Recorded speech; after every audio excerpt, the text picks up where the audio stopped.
Hey everyone, welcome back to Cuddy's Bookshelf. I feel like I'm welcoming myself back to Cuddy's Bookshelf because I have been off for a little while. I have had some issues health-wise and mental health-wise. It's been a thing. I'm not sure if it's because of the anniversary of my dad passing is coming up, but grief has been griefing. I have been taking negative comments to heart, so it's just been really difficult for me to sit in front of a camera.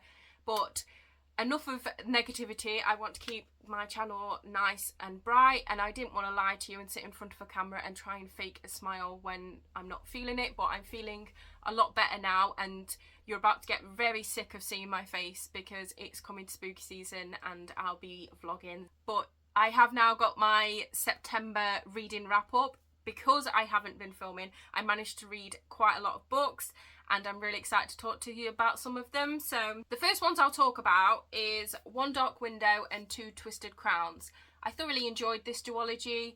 This follows Elizabeth, who lives in a town called Blunder, and it's being infected by a dark magic, and she has, in her head, she has a spirit which she calls the nightmare, and this nightmare is slowly taking over. And one day she meets a mysterious highwayman, and together they go on this quest to try and cure the town of Blunder from all of the dark magic, and they start getting closer. But will they manage to cure the town in time before the nightmare takes over? And this was really, really good. I thoroughly enjoyed these, like I say, and yeah, so 2 books down, a whole lot more to go. Then I read Daughter of the Moon Goddess, The Heart of the Sun Warrior, and Tales of the Celestial Kingdom. So the third one is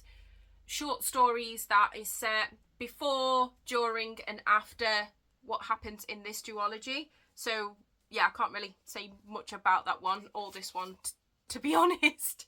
But in Daughter of the Moon Goddess, this follows a woman who, well, a girl, she has been living on the moon with her mother, not knowing that her mother is actually hiding her away from the Celestial Emperor, until one day she loses control of her magic, which her mum has been telling her not to use, and then she has to run away to save herself and her mother from this big secret that she is actually alive.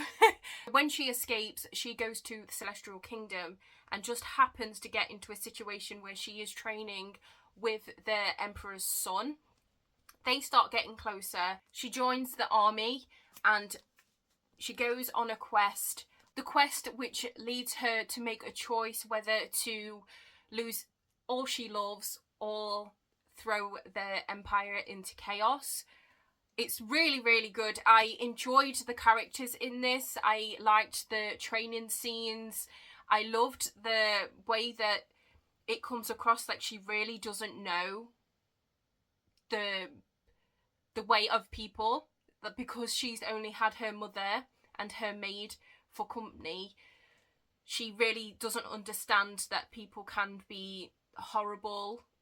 So it's just a really, really great read. I thoroughly enjoyed all 3 of these, and yeah, highly recommend. The next book is one of my most anticipated reads of the year, which is Sunbringer, and I adored Godkiller last year. Absolutely loved it, and I did enjoy this. It made me feel closer to certain characters. I can't really say much because obviously spoilers, but it drew me in and made me feel really emotional towards some of the characters, but I didn't enjoy it as much as Godkiller. I don't know if it's because certain characters have been split up. It's not like a found family feel like Godkiller was, but I don't know if that's like had an effect on me. But I did still enjoy it, but I'm so looking forward to the next one because I feel like I am going to enjoy that one a lot more and get some answers to some questions that I have. But yeah, I did enjoy it, just not as much as Godkiller. The next book I want to talk about is Nettle and Bone by T. Kingfisher. I did really enjoy this. It's very short, but I found it really intriguing. It was a dark read, and I loved that. It was about Mara, who is witnessing her sister deal with abuse from her prince that she was arranged to be married to. She realises really quickly that no one's coming to save her sister, so she goes out on a quest to try and save her herself, and along the way she meets some characters, and even down to a point where it's someone with a demonic chicken, and yeah, it's full of really great characters. It's humorous in places, it's really dark, really emotional, it has a love interest in here, and yeah, I thoroughly enjoyed Nettle and Bone. As you know from last month, I had caught up with quite a few of the mangas that I needed to catch up with, and 2 was delivered during this month, so I did read Dandadan Volume 8, and I also read Spy X Family Volume 12. I do talk about these manga series a lot. Dandadan is about a boy and a girl that set out to disprove each other's theories. One believes in aliens, one believes in spirits, and in doing so they come across some people. We have Turbo Granny and aliens that are very inappropriate. This is age restricted, so please, if you are young, don't pick this one up.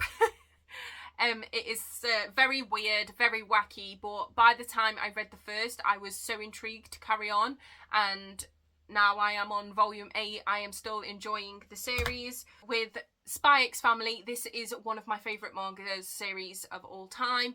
It is also one of my favourite animes.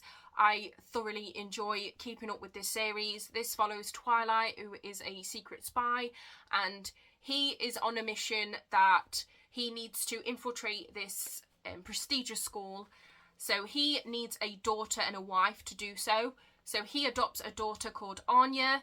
Anya just happens to be a telepath. And then he does find a woman that will agree to be his wife. Her name is Yor. With Anya being a telepath, she is the only one that knows in their household there is a spy, an assassin, and a telepath living in that house.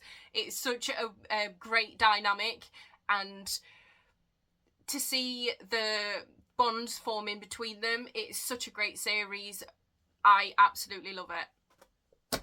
And I love some of the side characters as well, like Curly Head and stuff, but yeah. Then I did unwrap books 1 and 2 of my special one to read on my TBR. I read all 7. Number 7 did come during the month, so I did read 1 to 6 back to back, and then 7 came, so I added this on as well and continued it. I really enjoy this story. The last 2 are following a different love story, but it is a really cute, just easy romance to read. So this follows a girl who works in this cafe, and one day a J-pop idol comes in and he's sort of dismissive of her, so she's like, I'm not having it, and then he tries to make up with her, and it goes from there. It's really good. There's a lot more to it, but I find that with romances in manga, I think it's good to, when it's an easy romance as well and there's no other like subplot in it, you're better off going in as blind as can. But I did really enjoy this, so yeah, my special one. So then I will talk to you about some dog romances that I read. I read the duology, which is Beautiful Carnage and Beautiful Savage. These are by Caroline Peckham and Suzanne Valenti. If you didn't know, you can't really see them now. I've changed my shelves around a little bit, but I absolutely love their books, and these were no different. I did really enjoy this. This follows Sloane, who was taken on her wedding day, which was an arranged marriage from her father, and she's taken by Rocco and his 2 brothers, and her fiance vows to find her. The more destruction that he is like seeking havoc on everyone to try and find her, the more of a deadlier situation she ends up in. Rocco is from her rival gang to her father's. The character building in this I just really enjoyed. You know, the heart wants what it wants, and it's trigger warnings. Obviously, these are dark romances. They always come with triggers, so please do check the trigger warnings. I won't mention them because half of the time trigger warnings are spoilers, but if you are triggered by books like these, please search it. Next, I will talk about Archer's Voice by Mia Sheridan, and I had mixed feelings on this. I did enjoy it up until the ending, and I felt like it was really wrapped up very quick. It was more of a, you got told things happened rather than shown, like specialist, like some sort of justice. The way that certain people was forgiven quite quick, in my opinion. Yes, they did do one act that saved lives, but was that enough for all of the crap that they had done? And then other people, you was just told that justice was done, and I hate that when you're just told it and not shown it in the book. So, and it wrapped up really quick, and I don't know. I did enjoy the whole building up of and coming out of your shell and finding that inner connection between Archer and Bree. So Bree is new to the town. She is escaping her past and the traumas that she had been through. And Archer is very secluded. He has not talked to anyone for years until he sees Bree. And they slowly change each other's lives. They go through their traumas together. And yeah, I did really enjoy it, but the ending sort of made it lesser for me. I don't know if anyone else agrees. I know this is a really popular book, so if you don't agree, don't come for me. But yeah, it was just wrapped up too quick. I didn't like how quick it was wrapped up. Then to some books that really broke my heart. 1,000 Boy Kisses and 1,000 Broken Pieces by Tilly Cole. So, as I was saying at the beginning of the video, grief has been griefing, and if you are going through grief, sometimes books can help you understand and make you feel less alone, and they can draw it out of you as well if you're having a good day. Just be mindful. It's good to have books that are good to help you cope with certain feelings and realise that they are valid in a way and you're not the only one that feels that way. But oh my goodness, I'm more talking with the grief is the second one. Like really, yeah, straight from the start of the book. It's not like you can get so far in and then it kicks in. Straight from the beginning of this book, it is a very hard read. So if you are struggling with grief, just be very wary going into this. If you are suffering from grief and not understanding feelings and stuff, that might be a good way to help. I don't know, but it can be triggering, so be really, really careful. I was crying throughout because, you know, relatable. And this one is such a cute story. I loved the concept of collecting these kisses. Within this story, Poppy's grandmother is quite poorly, and she gives Poppy a jar, and it's filled with 1,000 pieces of paper.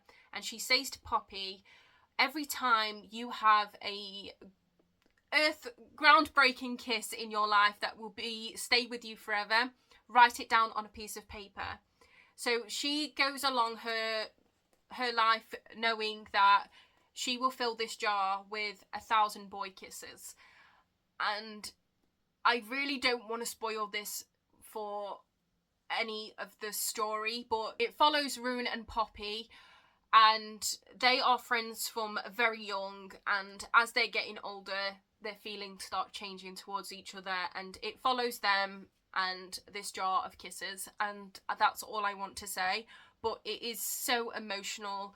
I did shed a tear. I shed a lot of tears in this one, but I did shed a tear in this one, and yeah, I thoroughly enjoyed these. I highly recommend, but like I say, please be cautious, because as much as they get recommended all the time, it's very hard-hitting subjects that you need to protect yourself with as well. So if you were not affected by stuff like that, please go ahead and read. They are good books, but just be cautious also, because they did me in. Not gonna lie, they did me in. I did unwrap a poetry collection by Langleaf, and it is Love Looks Pretty on You. I did enjoy this. I found some of them really relatable. I did tab a few, and yeah, it was a really, like, some of them really touched me. So one of the ones that I enjoyed is called Sunday Afternoon, and it says, "We keep each other while the lilacs bloom outside, while coffee spills like ink blocks on bone-white sheets. We keep each other like cats, lazy and warm, stretched by the fire. Like secrets told in the dead of night, we keep each other in love and light. In our dark hour, we keep each other safe." And I really enjoyed that one. There is quite a few in here that I thoroughly enjoyed, but I highly recommend this one. I do love Langleaf's poetry collections, and that one's no different. This is where I'm impressed with myself with how much I've managed to read this month, because these are not small books. I did read the entirety of the Boys of Tummen series, and oh my goodness, if you want to cry at a series and have all of the feelings, please check trigger warnings for this series. Again, it has some really difficult topics in it, and yeah, just check trigger warnings. Each of the numbers, so the 13 ones follow certain people, the 6 follow certain people, and 7 follows certain people. So it's different, but they all are characters interwoven in each other. So Binding 13 and Keeping 13 follows Shannon and Johnny's story. Shannon is extremely bullied and suffers abuse. I won't go into too much detail because spoilers. Shannon is extremely bullied, which makes her have to move school. So she goes to Tommen, and there she meets Johnny, and an accident happens, and from then on they start slowly getting closer and closer. Incredible story between those two. The 6 one, so Saving 6 and Redeeming 6, follows Joey and Aoife's story. Joey is Shannon's brother, so he also has trauma. This is more of a showing you how love can save you from your darkest demons, and honestly, I absolutely flew through this series because it was so good. It will be a series that I reread. I honestly, but I must say, this one is very deceiving. So obviously the 13 ones, they look a lot bigger, and how many pages is this one? So this one, the Keeping 13, is 802 pages, and I flew through that. So I was like, oh yeah, I will easily fly through these ones because they are getting thinner. This one is as it looks. This one is heavy and has, 927 pages. It's like that thin, like Bible type paper. Yeah, very deceiving. And I didn't realise until I was into it, and I'm like, this one's lasting quite long. And then I'm like, yeah, I see now. But yeah, really loved those. The last one, which was Taming 7, follows Gibbsy and Claire's story, and they have been friends for forever, since they was younger. Their parents are like best friends, so they sort of been brought up together, and they are in love with each other. It's very clear to see straight off the bat and through the other books. And Gibbsy is one of those people that always makes a joke, whether it's putting himself down jokingly or lightening the mood for others. He's that person that brings joy. He is extremely hilarious. I love him in the other books. So to hear his story and the like revelations that come with his story is absolutely devastating, like heartbreaking, and I really, really loved hearing more about Gypsy and why he is the way that he is. This series, I just loved it. Absolutely loved it. But again, I know I keep saying with a lot of these, but please trigger warnings, because they are hard hitting topics, and I can't tell you enough. Like, check them if that's like something that you think will trigger you. Then we'll go into some books that I just randomly added on. Like, I did put 3 of these on my potential TBR when I was adding them on. The first one being Sweet Bean Paste. Oh, I really enjoyed this. This follows Sentaro, who he works in this confectionery shop, but he makes teriyaki, and this is filled with sweet bean paste. He is sort of working there to pay off a debt, because he has got a criminal record and he needs to pay off this debt that he owes. So he works in this confectionery store because of that. And then one day an elderly lady enters the shop. They get to talking, and she's got disfigured hands, so he's quite offish to begin with.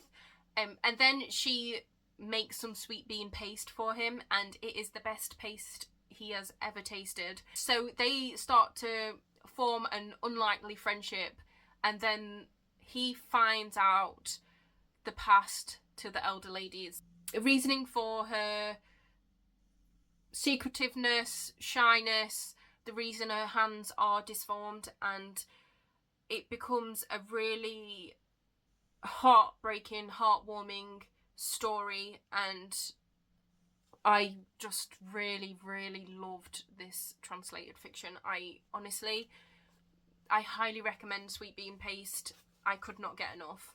Then I did read a thriller, and it was When She Returned. So this is by Lucinda Berry. I'm torn with this one, because I did really enjoy it, because I couldn't put it down in a way that it was an easy read and page turny. I can't deny that. But it was so in your face about what was happening that I was expecting a twist in a different way, because the way that it was shoved, you know, when you read thrillers and you just know that something else has got to happen because this is too easy of a plot. It didn't. Like, I don't know if it was just me and I was like Sherlock Holmes and figured out, but I just felt like it was in your face. You knew what was happening and nothing really changed. Like, it was a bit shocking how quick sort of things happened towards the end, but I don't know. I did enjoy it. Like, it's difficult, because I do find Lucinda Berry's writing so easy to read, and making me intrigued to read it. Like, I read it quite fast, which has to say something for the plot and everything. But yeah, I was a little bit disappointed with the ending, but again, I did enjoy it. I'm so torn, but I did read this. So, I better tell you what it's about, isn't it? This follows Kate, who disappears and leaves her husband and young daughter. And then 11 years later, she shows up. She is a different person when she has come back. Some shady things are going on, and it sort of goes between... It time jumps to the time just before she disappears to while she is, like, has disappeared, and then obviously back to her returning, and it keeps going between the two. Yeah, I did enjoy it. I did really enjoy it, but I was just disappointed that there wasn't a more grandiose twist to it. You know, I was expecting a little bit more. Then I did read another translated fiction, and I adored this one as well. Like, I was really lucky with the 2 translated fictions that I read this month, because I adored them both, and it is The Bookshop Woman. This one is by Nanako Hanada, and this is a memoir And oh my goodness, what a memoir it is. It's so different to anything else that I've read. It's basically Nanako's way of rebuilding her life after the downfall of her marriage, and her way of putting herself out there a little bit more using this app called Perfect Stranger.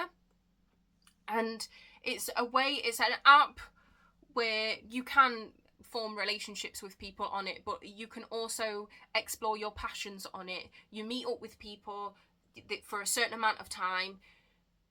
You get to meet people, know a bit about them. If you want to carry on a friendship afterwards, you can. If not, you have just spent like a nice afternoon in a cafe or in a bar at night or going for a meal, and it sort of staves off like loneliness. And a lot of people use the app to follow their passions. And with Nanako, every time she meets up with someone, this is what is on her profile, every time she meets up with you, she will recommend you a book. And it is incredible, like the way that the questions that she asks, so she can form an opinion on what the person is like. And a lot of the people she like comes to realise they probably won't read the books that she has recommended, but it gives her practice on reading it with her being a bookseller herself. It's an amazing read, honestly. I absolutely loved it. I did tab quite a lot in here, and yeah, loved that one. If you want a memoir that's really different, I highly recommend this. It's so good. I love it. The last book I want to talk about was extremely random. I literally just picked it off my shelf and started reading, and I just haven't stopped. I'm adding it in because I'm very near the end, and I will have finished it by the end of the month. So it is Voyage of the Damned by Frances White. I am really enjoying this. To say that it was just a like sporadic read, and it wasn't like I was craving a voyage book or anything. I just randomly I don't know if you ever just do that, just randomly go up to your shelves and just read a chapter, but that's what I did, and I just carried on with it. It is quite humorous, and I found the beginning of it quite Hunger Gamesy. I know it's it's quite Hunger Gamesy. So with this one, it follows Ganymedes, who is one of the heirs to one of the providences. There is 12 providences, and each of the providences has a special ability which is known as a blessing, and it sort of goes down in the family line. And Ganymedes is the outsider, really. He is the class clown, and he is taken on this voyage to celebrate the peace of the providences until, whilst on this 12-day voyage, some of the heirs start dying, and it sort of turns into a murder mystery, and it's like who is doing it. But what makes me feel like more Hunger Games is not just the hunting each other down. It's also with the districts and them having different things that they do to keep the capital the way that it is. I feel like the providences in this with their special abilities, which keeps Concordia the way that is. So it's a really big mix of bunch characters, and it's like with Hunger Games, where it's like the higher the number, the more thought of the district is, and they have more about them and they're more elite. It's the same with these. These have providences that are really overshadowed and overlooked, and Ganymedes is one of the, I think he's like the lowest of the low. And yeah, I am thoroughly enjoying this. I am nearly finished. Like I say, it's got really great characters, really humorous at times, and yeah, it's got some sad moments in this as well, like dealing with loss, and I do like the murder mystery aspect of it as well. So that is my current read that I am enjoying. I'm hoping to finish it today, actually. But yeah, so that is all of the books that I've read in September. I am really, really happy with my reads. I think my favourite reads, I'm going to say my favourite reads are the Boys of Tommen series and the 2 translated fictions. I did really enjoy my reading month in September. Please let me know what you have been reading in September. Let me know all the things. I feel like I haven't talked to you all in a very long time, and I hope that you are all well. Please look after yourself, both physically and mentally. Do take them self-care days, and yeah, I hope that you enjoyed this video. If you did, please give it a thumbs up. If you'd like to see more from me, please subscribe, and I hope to see you in my next video. Bye!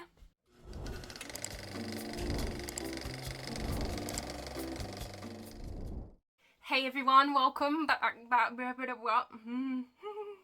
I have been away for a while. I feel like I'm welcoming him. I have literally got a sweat on. Not gonna lie, I have got a sweat on because I'm so nervous about filming again, which is ridiculous. We have got my... She has been living on the moon with her mother, not knowing that her mother is keeping her away from the Celestial Emperor, actually hiding her away from the Celestial Emperor. Why? Oh my goodness. Being hidden from the Celestial Emperor. Oh, why? Away from the Celestial Emperor. Why? Oh my goodness. But I have tabbed it to an inch of its life. I've been annotating, and she realizes very quickly that no one's becoming. Dandadan is about a girl and a boy who sets out to disprove each other's theories. Follows Twilight, who is a agent, and no, he's a spy. What am I saying? The only person that knows that there is a spy, an assassin, and a telepath all living. Did I say Anya was a telepath? Oh my goodness, they have just fell everywhere. My bugger. Okay, I've just got a spray of books now that's fell over, but they seem to have landed okay. No books was harmed during the filming of this video. And go through their traumas together. So then I will go into the 13 ones. Oh, I'm struggling to hold them up because they're so chunky. Right, let me try and position them. We'll put them there. Yeah, I can't. This series is falling on the floor. And they make teriyaki. Sorry if I pronounced that wrong. When you read read a chapter. This is about 12 providences. Oh, so good. So good. Oh my goodness. I've had loads of books come which are translated fictions because there's so many good new ones come out, like so I have already got the Kamigawa Food Detectives, and then the Restaurant of Lost Recipes have just come out, but I'll show you them in vlogs in spooky season. I'll show you some of the books that's come that I haven't filmed. I'm back.